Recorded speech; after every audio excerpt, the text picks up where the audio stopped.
Hi students, आज हम class 8 की साइंस का चैप्टर सेकंड कंटिन्यू करेंगे। आज हमारी 5 मई 2020 की क्लास है।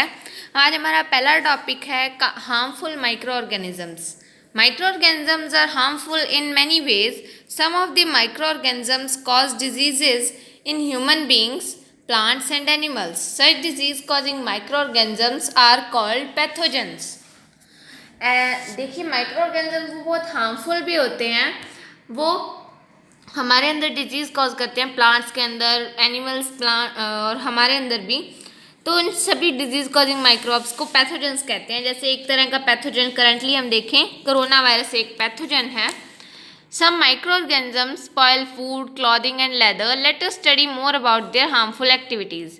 और कुछ ऐसे माइक्रो ऑर्गेनिजम्स होते हैं जो क्लॉथ्स या हमारे लेदर के फूड आइटम्स को ख़राब कर देते हैं। इनको ये भी हम उनकी एक्टिविटीज़ के बारे में और पढ़ते हैं। Disease causing micro organisms in human. Pathogens enter our body through air we breathe, the water we drink, or the food we eat. They can also get transmitted by direct contact with an infected person or carried through an animal.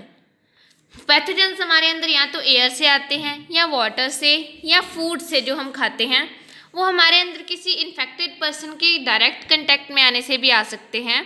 Microbial diseases that can spread from an infected person to a healthy person through air, water, food or physical contact are called communicable disease. ऐसी microbial disease जो कि किसी infected person से air के राही, water के राह और food के राह या फिर डायरेक्ट कांटेक्ट के राही दूसरे में जा सकती हैं, उन्हें कम्युनिकेबल डिजीज़ बोलते हैं। Examples of such disease include cholera, common cold, chicken pox and tuberculosis. ये उसके कुछ एग्जाम्पल्स हैं।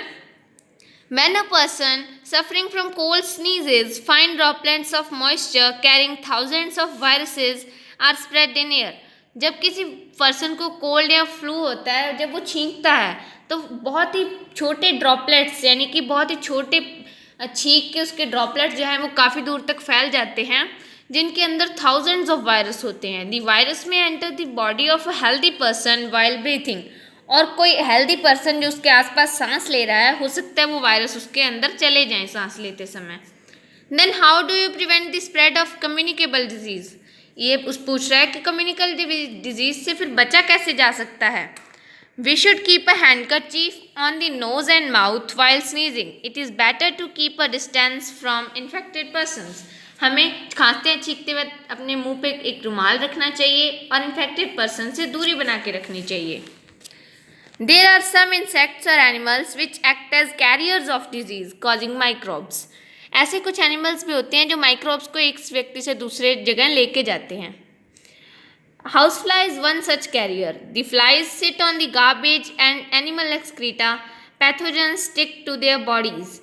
और हाउस फ्लाइज का कॉमन एग्जाम्पल है जो गंदगी वाली जगहों पर बैठती हैं और वहाँ से उनके ऊपर पैथोजेंस चिपक जाते हैं। When these flies sit on uncovered food, they may transfer the pathogens. और जब वो इस अनकवर्ड फूड पे बैठ जाती हैं तो वहाँ अपने पैथोजेंस छोड़ जाती हैं। Whoever eats the contaminated food is likely to get sick. So it is advisable to always keep food covered. इसीलिए जो उस खाने को खाता है वो बीमार हो जाता है, इसलिए कहते हैं कि खाने को हमेशा ढक कर रखना चाहिए। Avoid consuming uncovered of items of food. Another example of a carrier is female Anopheles mosquito. ऐसे लिए हमें अवॉइड करना चाहिए ऐसा फूड जो ढक के नहीं रखा गया है। दूसरा कैरियर है एनोफिलीज मॉस्किटो, मादा एनोफिलीज यानी कि female anopheles, which carries the parasite of malaria, जो मलेरिया को इधर से उधर पहुंचाती है। Female aedes mosquito acts as a carrier for dengue virus. How can we control the spread of malaria और डेंगू। तो फीमेल एडीज मच्छर जो है वो डेंगू के लिए रिस्पॉन्सिबल है, और इनसे हमें कैसे बच सकते हैं उसके बारे में हम बात करेंगे।